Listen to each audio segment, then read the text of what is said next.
Dog culture is a biologic weapon against humanity. What is the definition of a biological weapon? Biological warfare, biological weapons. Let's look this up. Biological warfare, known as germ warfare, is the use of biological toxins, infection agents such as bacteria, viruses, insects, fungus, with the intent to kill, harm, or incapacitate humans, animals such as plants. As an act of war, biological weapons use living organisms or replicating entities. Replicating entities. Okay. So what else does it tell us about this? Um, they can be modified. See this blue highlight? So these biological warfare components can be modified to hurt us more. Interesting.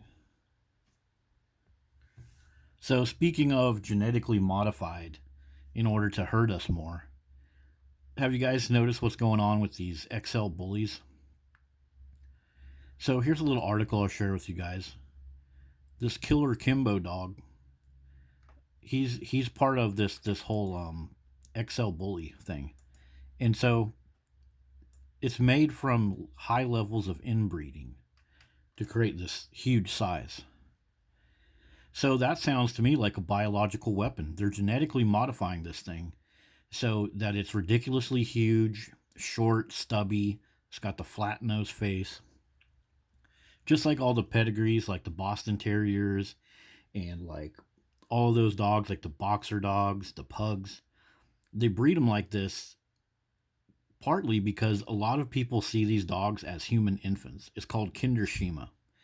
And despite their ridiculous, gross appearance, like this dog right here, the killer Kimbo dog, this tricks your brain. It's called Kinderschema. It makes you think that the dog needs your help because it's short, stubby, fat. It's kind of like a newborn infant.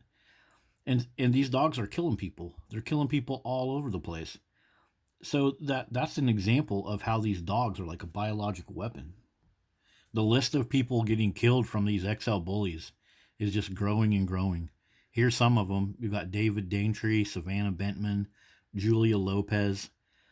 These XL bullies and similar dogs, they're killing more and more people. And it's like these stories are popping up almost every other day now.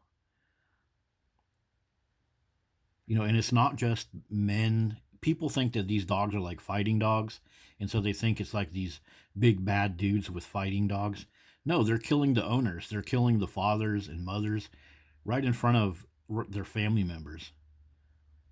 There's the genetically modified gigantic beast that is sold as a family dog. And then what does it end up doing? It kills you, it maims you, and it takes, even if these dogs didn't kill people, the amount of ridiculous time and effort you have to put in to keeping these nasty mutts. It's through the freaking roof. Notice part of the definition here of a biological weapon: causing food shortages and economic loss. Exactly. I have some articles from Texas where a survey indicated people would not spend money on themselves or their family members, and instead they would feed their dog. That's food shortage. That's an economic loss. These dogs consume so much food and so much time, and it's like some type of weapon. It's a weapon against humanity. How can humans propagate themselves and lift each other up when they're spending so much time supporting an animal that kills them, supporting an animal that will never mature like a son or daughter will? Notice the dark blue highlight I have for you right here. Biological weapons can be enhanced from their natural state to make them more suitable for use as weapons. That's just like my XL Bully example. It's like all the pedigree dogs. More and more they breed them to look a certain way just so they can sell more dogs, so they can make more people feel sorry for dogs. You see this every day with the slogans that dog owners use. He's my baby, he's my baby. He's more important than other humans. I trust my dog more than humans. And that just creates a weapon. It goes into the household and it makes the people sick and or kills the people. Increased pathogenicity resulting in a more severe disease. Yeah, dogs bring diseases and other stuff into your life. Did you know that dogs can transmit the COVID virus? So, speaking of disease, now there's a lot of stuff out there that's conflicting. They're saying that it's not a significant cause of spreading it, but you know that dogs breathe CO2 into your environment, right? Well, CO2 helps viruses stay alive longer. If you're sitting next to someone that has a virus and they're breathing and you're just far away enough that you're not going to catch their virus, but then you put a couple dogs in the room and raise the CO2 level, well, CO2 levels increase virus survival, whatever it may be, the flu, whatever else. So the presence of dogs increases the pathogenic power of these types of viruses. Blue highlight. Another pathogen that dogs bring into our life is groomer's lung. It's often compared to emphysema because it's a chronic lung condition caused by inhaling tiny particles that irritate the lungs, leading to inflammation, difficulty breathing. In the case of groomer's lung, these particles are primarily fur and dead skin from animals they groom. So, particles, the big thing is it's the particle size. The particle size of pet dander can disseminate other pathogens and damage our skin cells and cross our epithelium layer, which is not a good thing. Your epithelium layer is a very important part of your body. And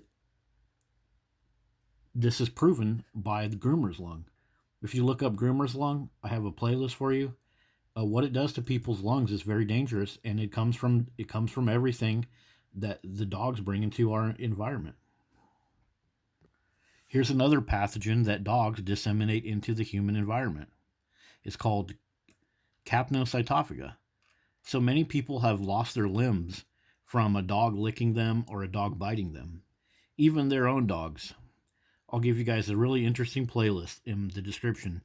Owners get bit by their dogs and then they lose their limb, and then they'll still say that they love dogs and it wasn't the dog's fault, and it's kind of like some kind of weird syndrome that prisoners have, and that's another thing that is being disseminated into the human culture, is this lack of give a shit for each other and for themselves. And so when they get screwed over by their dogs, they're just kind of like, oh well, it's not the dog's fault, it must be something else. But yeah, people lose their limbs from these dogs. So remember, economic loss is part of this biologic weapon. Well, look up people going broke over their dogs. Tons of information about this. People will spend and spend and spend, like I talked about the example from Texas. I have many more examples. This happens all the time. High veterinary bills, high food bills.